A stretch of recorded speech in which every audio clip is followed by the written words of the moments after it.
Welcome to Unlock 360, the podcast for champions of public education. Here we explore the connection between leadership, teaching, and learning, and reveal the keys to getting better results for all students. Each episode highlights a change maker who's turning vision into action and creating schools where both educators and students thrive. Hey, welcome back, everybody. I'm your host, Wendy York Davoud, and today we have another Oklahoman on the show, Dr. Drew Eichelberger of Piedmont Public Schools in Oklahoma. Welcome, Drew. Thank you. Will you start us off just by sharing a brief 30 to 60-second introduction of yourself? You bet. So I went to college a little later in life. I grew up on a family farm, and I stayed on the farm for the first 10 years, and then went to college and was a science, chemistry, and biology teacher. Did that only for a few years, and then got into. I was a high school principal at a 4A school here in the state, and did that for 4 or 5 years. Then became an elementary principal, and did that for about 15 years. Then went into central office work, and now I've been a superintendent in 2 different districts, Bethany and Piedmont, for the last 10 years. Okay, wonderful. Now tell us what inspired you to go into education? Whenever I went back to school, I was gonna be a pharmacist. Ironically, my son is now a pharmacist, one of my sons, and, I had a teacher by the name of Dr. Gunter, and Dr. Gunter, was a chemistry teacher, and he was just fabulous, and I just loved the way he took a very complex subject and made it easy for, anyone. I mean, if you had to work at it, but he worked hard on relationships with his kids. He worked hard at making difficult concepts easier and understandable. He was the one that told me, and I've used this for years. He said, "Easy's what you do know, and hard's what you don't." And it was just that simple. And it's not easy until you know it, and once you know it, it becomes easy. So that changed in my first semester of college. It changed my path, and I wanted to be an educator. Okay, I like that. So easy is what you do know, and hard is what you don't. That's right. Yeah, okay, and that's so true, right? On when we're, learning something new, if there isn't some sort of a push that we're not really learning anything. That's right. Makes perfect sense. Thank you for sharing that and kind of shifting a little bit to Piedmont Public Schools. Share with our audience, if you will, and for the audience, the way the show works is we want to, have Dr. Drew Eichelberger really highlight what he's seeing in K-12 educational leadership, where his district has been, where they are now, where they're going in the future. What they're doing to try to improve outcomes for kids, any challenges that they are working through along the way.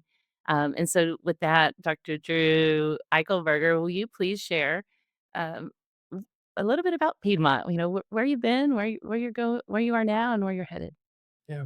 So Piedmont is a great school district, and we've got about 5,500 kids, and we're growing. And not every school district in the state of Oklahoma is continuing to grow. We were growing at 225 kid pace for a number of years. We're now growing at about 120 kids per school year, but that's significant, and that's a little more manageable from an administration side. At 225, that's like building a new school every other year, and we couldn't make that work. But so we had a lot of portable buildings, but now things have settled down into a nice pace of 125 a year, and we've got about 25% poverty, so 75% of our kids come from affluent homes, two-parent homes that we've got really good support in our community. Our community kind of really focuses on the school and supports our school. So it's a good place to be. It's a good place for teachers. It's a good place for kids, and it's a good place for administrators.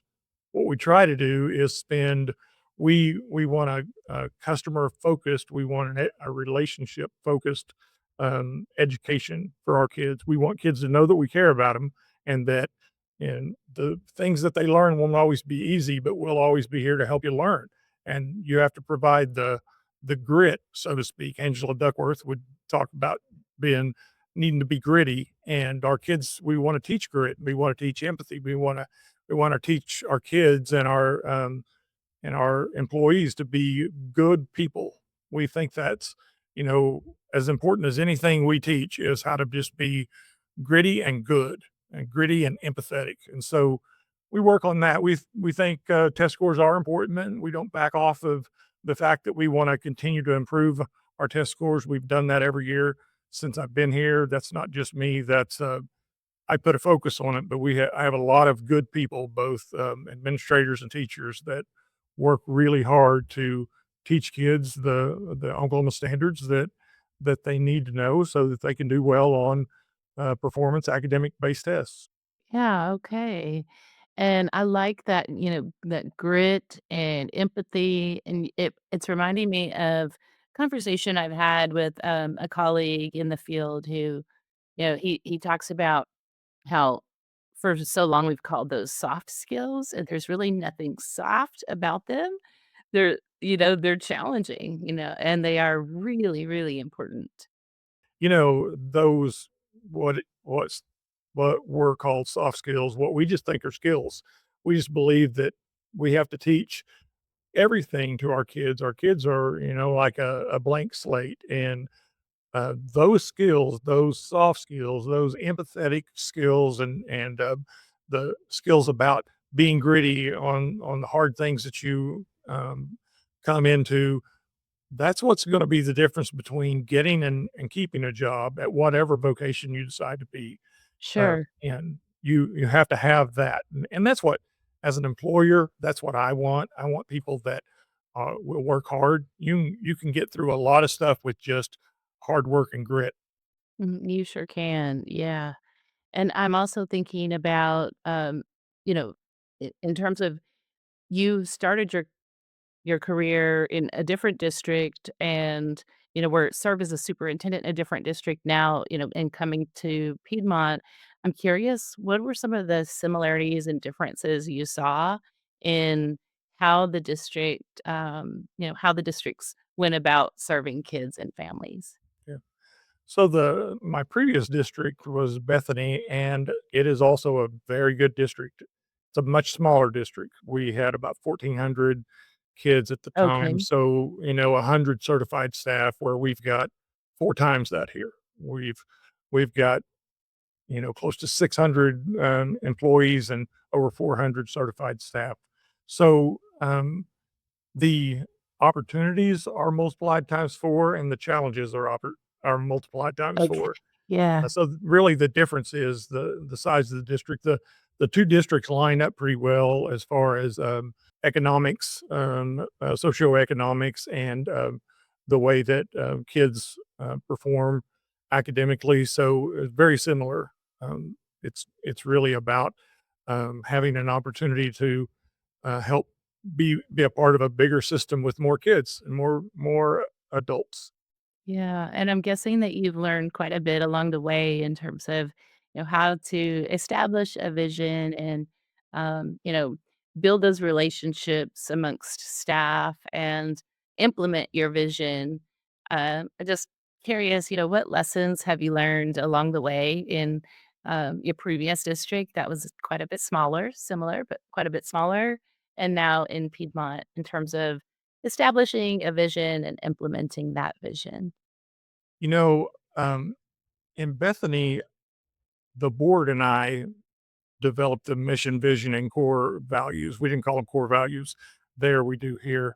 And that was fine. What we didn't do is engage all of our key communicators, the community and the educators and even kids to be part of that. In Piedmont, we learned from that, and so, Okay. we had a much broader group that, worked on that, and then we sent it out to everybody, all the teachers, all the, community. We gave everyone time to give us some input on what they thought was good, what they thought was bad, what they thought was missing, and so then we took all that back together and worked, as an executive team to develop that. I think the important part for me, every school district has a mission and a vision and something that's like core values. The difference for me is what do you do next? And so for us, we made posters of our mission, vision, and core values. We had our communications department make it look really nice, and then we put those in the front office of every school in our district, and then we talk about our mission, vision, and core values at every meeting. We just talk about some of the key points. We don't just read it like, for rote memory. We talk about how important that integrity is, which is a core value, that collaboration is, that building relationships with kids and with each other. Those are just some of the core values, but we want to make sure that we never forget. We wrote a really nice mission and vision and all these core values, but they're no good if we don't live them. And so we're trying to live them. We talk about them a lot. Absolutely. Okay. Yes, I could not agree more. What are some of the things you all are doing to implement your mission, vision, and values, to improve outcomes for kids? A large part of what we do, I I want to have the best test scores in the state of Oklahoma. We don't, but we have very nice test scores, good test scores. We can always be better until we're at 100%. We can always be better. So we want that, but I also want our kids to walk away from Piedmont schools and be somebody that can have a conversation, that can interview, that can have empathy for others, who won't stop working hard. Um, college is fun, but when you get to the academics of college, it's a lot of hard work, and you've got to get through that fun and say, this is important to me. So, we were talking earlier about my son. I've got one son that's an engineer, one son that's a pharmacist. Both of them had very serious academic Yeah. programs at college. And so they had to really work hard. Their grit, what they learned both at home and at school, paid big dividends. And now they're successful employees that are doing well, and in part because of they did well academically, but they also are doing well with just being good people. Yeah, and of course. So, it sounds like then really pushing the academic envelope and ensuring that while, yes, you're teaching kids to have integrity, to be empathetic, to have grit, you're also pushing for better results continuously in terms of academic performance. Yes, one of the things that um, if you asked 10 teachers to give you one thing, most of those 10 teachers that I know anyway would not say more money, they would say more time. They need more time in their classroom to, Yeah. interact with kids, and, it takes time to build relationships. It takes time to teach academic standards to mastery. So, what we try to do is give our teachers as much time as we can by making sure that they don't have all of the things that distract them from being focused in their classroom. And, there's nothing that you can have the best district on the planet, but if you don't have great teachers, it's not going to be, you're not going to have the outcomes that you want, Right. because great teachers make a great district. Yeah. And you also mentioned, the value of collaboration that you all have, and coupling that with time for teachers.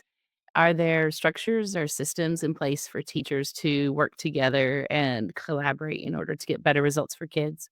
Yes. So we're a PLC focused district, and so we've trained all of our teachers and staff in PLCs. Some of them have gone to the institute and done a 2 or 3 day. We believe heavily, strongly that professional development is the way teachers get better. So you hire the best teachers you can, and then you give them the training they need to get even better. And we believe that you don't have to be bad to get better.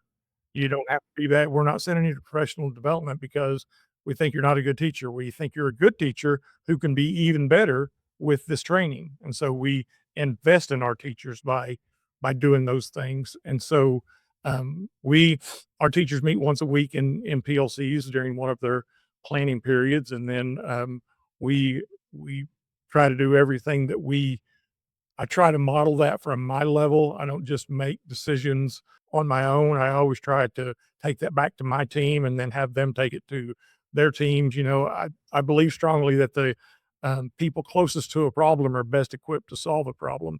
And so, if we're trying to solve a problem in the superintendent's office, that it really is a principal's office or a teacher's classroom, well, let's ask those people what they think the answer is. Right. 9 times out of 10, there's the solution. Well Yeah. said. Well said. Yes. Tell us more about that, your leadership team and how you go about, um, like, who's on your team? How often do you all meet as a leadership team? How do you go about including the voices of your school sites? So we have a person that's in charge of secondary education, another person that's in charge of elementary. We've got operations and technology and special education and finance. All of those people, there are nine, including me, on that team. We meet every Tuesday morning, and it's about a 2 hour meeting. And we start with we are working through. I don't know if you're familiar, being from Texas, you might be, um, capturing kids' hearts. Yes, I am. Yes. Okay, so we're a capturing kids' hearts district. We've trained 2 schools completely. By the end of, September, we'll have every, employee in this district trained in capture kids' hearts. By Okay. 26th of September, we're having, 7, trainers come in and train all Nice. the rest of the district. So we start every, meeting that I have and that we have with good things. That's part of the Capturing Kids Hearts, plan, and so we talk about that. It sets and we ask our teachers to do the same thing in the classroom, to spend 2 to 5 minutes just talking about with kids what's going on good in your life. I think it's a great way to start any meeting. It's also a great way to start, a class period, and so you do that, and then, you work through, I believe that when kids believe that their teacher likes them and cares about them, they'll work harder for them and they'll try harder in the classroom because learning has varying degrees of some things some kids can learn really easy because that's just how they're wired. And some other kids, it takes a lot more repetition and time. And so we have to have people that care about kids and that are patient with kids because we don't all learn at the same rates. That's so true, yeah, and, reminding me of the conversation we had, briefly before the show about the research that you did to complete your doctoral program in 2023 and how that has had the influence that's had on, your leadership style and how you go about serving the community. Will you share a bit about that? Sure. My my dissertation was about the relationship between teachers and students and the cost benefit analysis of that relationship. So the fact that we know research is clear, uh, that building a strong, appropriate relationship between a teacher and a student benefits both. What I was looking at is, are there costs to the teacher for that? Well, Okay. there are. There are absolute costs. For example, it sometimes, teachers put a lot of their own money into helping kids and buying things for the classroom, but that's just monetarily. What what it costs the most is time. We talked about Sure. that earlier. To build a relationship with, in elementary, it might be 25 kids. In middle school, high school, it might be 150. They see 25 kids 6 or 7 times a day. So, it takes a lot of time and effort to build those relationships, but it's absolutely worth it. Every teacher that I interviewed during that process said it is challenging, but it's completely worth it to build those relationships, and so, they all laid heavily on the benefits of that, but they were, willing to come, to be honest about the fact that, emotionally, that's a cost, that sometimes you can get so tied up, a kid that Yeah. goes through trauma at home, or maybe they don't get to eat, or it's cold, or they're going home to a tough life, that's hard on the teacher when they Of learn those things. course, So yeah. all that ties into my leadership, um, b really my thoughts about leadership and the fact that we've got to teach our kids and care for all of our kids, the whole kid, not just we don't just look at them as kids that need to learn academics, they do.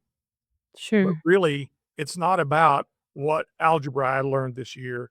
When kids walk away from class and you ask them, "Do you remember this one lesson, or do you remember how the teacher taught you, how the teacher treated you, how the teacher made you feel?" It's about that, and that's the way it is really in life, you know? As an employer or an employee, it's about how your colleagues treat you. Uh, One of the things that we do, we spend a lot of time in Piedmont talking about building culture and having the kind of culture everybody's looking for teachers. There's a teacher shortage here, and I'm sure in Texas too. The difference is if we what we believe, what I believe is that if we build a culture where teachers feel supported and committed to the district, they'll come to this district and they'll stay in our district. And that has been the case in the last 3 years. We went from hiring 120 the first year to 60 the second year to 30 the third year. Now we're gonna hire about 45 this year, but we added 15 new positions because we're opening a second Wow. school. So, um, I think culture is as important. I mean, everybody wants as much money as they can make, but we're all paying roughly the same amount of money in Oklahoma. We're not paying Texas salaries, but in Oklahoma, we're paying, a teacher's gonna make 47, $8,000 starting in Oklahoma, and everybody in the metro area here is paying that. But they're gonna stay with you if they feel like they care about you, Sure. you care about kids, and that you're gonna do for them. Yeah, of course.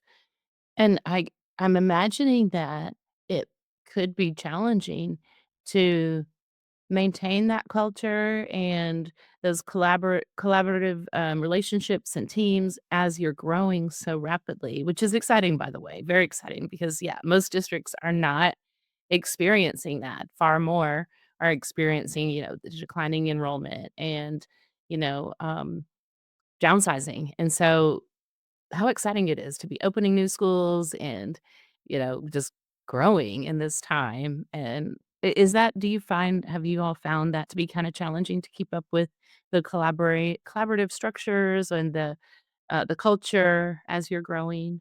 It is always difficult. It's like being the best at something. You're only the best at that on that day that it was measured that. Then you have to continue to work at staying the best, right? So, uh, we feel like we do a culture survey every year. We ask our teachers what we're doing well, what we're not doing well, how we can make it better. We actually look at that data and then we go back and try to do what the teachers in that school want us to do. It's not just a district thing. It's in all of us because culture is not about what I do. It's about what Sure, we do. It's what all of us do collectively. And so it is challenging to continue to work with that. It's also when you get the same people in here, the majority of the people that work in Piedmont are here because they want to be in this district and they believe in what we do and how we do it. We're not perfect. I'm not trying to, give you the impression that we do everything exactly right, but we try really hard, and we do listen to our teachers because we believe that listening to teachers, listening to administrators, listening to our, parents and our community members, we don't always agree with everything that everybody says, but we sure. certainly wanna give them an opportunity to talk us through because very often they have really valid points that help shape our what we do. Mhm. Yeah. Of course, yes. And I guess I'm curious about how you develop leadership, amongst teachers and staff and, grow people to step into, what I would imagine are new administrative positions or, leadership roles in the district. How do you go about developing leaders, amongst your staff? At the start of every year, we send out, a form and say, "Hey, if you'd like to be part of our, um, new leaders process development. We meet once a month, kind of like a just a it's a it is voluntary, but people that are interested in knowing more about what we do every day and how they could develop their leadership skills within their classroom and their schools. So we meet probably 7 of the 9 months in school. We'll have one of those meetings. Probably don't meet in December. Don't meet in spring break, and we talk about the things that teachers want to talk about. So we ask them, "What are you most worried about becoming a new leader?" What scares you about it? Well, sometimes it's talking in front of people. Sometimes it's having difficult conversations with people about evaluations. Sometimes it's about, giving, direct feedback when somebody's, made a bad choice, you know? Sometimes it's about dealing with parents who are upset about one thing or another. So we do scenarios. We have scenarios of all those things, and we let them practice, and we teach them what we do and how we do it, and then we give them opportunities to practice with each other and rotate through a system like that. So that's one of the things that we do. We try to encourage people to be leaders if they want to be, and that they don't have to be a principal or something to be a leader. You can be a leader in a classroom. You can be a leader of your fifth grade team. Sure. There are lots of opportunities. And, with the right coaching and a little bit of support, most of the people that I know that are leaders now had somebody tap them on the shoulder at some point and say, "Hey, I Yeah. think you ought to be a leader." Of course. Yeah. Okay. That's awesome. So once a month you have this group and who leads that discussion or that time together? So we call them an executive team, but it's the team we talked about earlier, has a part in that, and each month somebody will take a piece of it. But our curriculum executive director is the one that really facilitates the whole thing, and so she'll coordinate which e-team member is going to come in. Maybe it's human resources, and they're going to talk about those things we talked about with difficult conversations or evaluations, or maybe they're going to talk about if it's more operations side, we'll have the operations guy in, or if it's just general leadership, it might be, I'll come in and talk about, how we make decisions.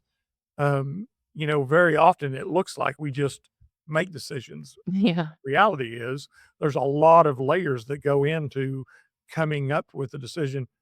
I have to make hundreds of decisions every day. The difference is some of those are ones that I have to have input, and some of those things come Sure. from experience. And Right. so, the trick is for new administrators, new leaders, is to know if if you know for sure, then go ahead and do that. But if you don't know, and as a new leader, you probably don't know, it doesn't hurt. Very few decisions have to be made on the spot. So you go and you get some Yeah. collaboration from somebody who has some experience in that area. You call maybe out of the district to get a fresh perspective, but you ask for people to give you their perspective, and it helps develop the kind of leader that says, we're going to make collaborative decisions. And then the thing that we often don't do as well as we should is tell people when we make the decision, how we got what input we gotten from where, so that they understand it's not just the whim of the king or whoever. Yeah. Yeah. That's really important. And when people understand the purpose and how things were decided, it really builds that commitment and um, that camaraderie, that collaboration around what it is that you're trying to accomplish. Certainly does. Yeah. Dr. Drew Eichelberger, what else would you like to share about Piedmont Public Schools and where where you are now, where you're heading? We've spent a lot of time working on culture, like I told you about, but we also are working on our academics, and we always look at all of our neighboring. We're in the metro area. We're just outside northwest of Oklahoma City, and so we compare academic scores with all the metro area and all of the suburban all around Oklahoma City. There's probably 10 or 15 of us, and we're doing well. Could we do better? Absolutely. Will we do better? Absolutely. What I will always believe is that we're only as good as the teachers we have. It's not about we all get kids. Kids come to us, Right. we teach the kids. Kids are important, but they come to us and they if they're 5th graders, they don't know 6th grade material. If they're high schoolers, they don't know, chemistry or biology or whatever. It's our job to teach them. When we put in front of those kids a quality, caring teacher who is supported by her administration, by her community, his or her community, by all the people in their lives, then we end up with a better product. We end up with a child who's going to have who can do anything they want to do. They can go to college, they can go to VOTEC, they can go straight to the workforce, whatever they choose to do, because they have that robust, full rounded education. That's what we're trying to do. Certainly does matter. I mean, they are indeed the closest to the students in the classroom each and every day. So they are the direct line of impact on outcomes for kids. Yeah. Where can someone go if they want to learn more about your district? It sounds like a really cool place to be with, access not too far from the city, but not being right there in the middle of it necessarily either. And a culture that really values adults and kids and is aiming for better and better each and every day. Where can they go to learn more? So, our website is piedmontschools.org, and so that's where you would start. They can email me if you wanna come up and see what we're doing, if somebody would like to visit our schools, we'll get me or somebody, one of the principals to, let you tour a school. We've got one new school that's opening in August, and we've got a second new school that's opening a year from August, and Wow, so okay. we have some beautiful facilities. We have amazing teachers. We have fantastic administrators, and our community is ultra supportive. If you want to be in a district that cares about you and cares about kids and cares about the community, this is some place that you might want to look. I enjoy my work here. That's awesome. Yes. Okay, good. And last but certainly not least, Drew, I want to give you an opportunity to say thank you, to give a shout out to someone who's inspired you in your educational career, someone who's had a positive impact on you as an educational leader. When I took over as the first time I had been a superintendent, I took over Bethany from a guy named Dr. Kent Schellenberger. And, he's retiring, he's going to do some consulting work. And he could have just said, uh, you know, good luck to you, kid. Um, but what he did is he mentored me, and he's been a great friend and a great mentor. He developed that school district into what it was. He handed me the reins of a fantastic school district and taught me so many things about what I needed to know to be a leader of a school district. He basically taught me how to be a superintendent, and that wasn't his job. He was retired, but he came up and would always talk to me. We're still close friends today, and it's he's the kind of guy that I aspire to be. I love that so much. Kent, I hope that you are listening to and hear this. That's wonderful. Thank you, Drew, for being on the show. It was great talking with you today. Great being here. Thank you. It was nice to meet you, Wendy. Nice to meet you too. And that's a wrap, everyone. Until next time.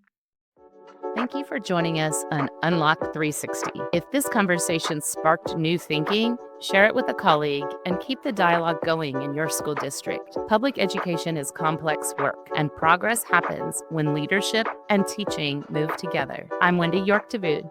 Until next time, keep building the systems that unlock what's possible, because strong leadership drives deeper learning.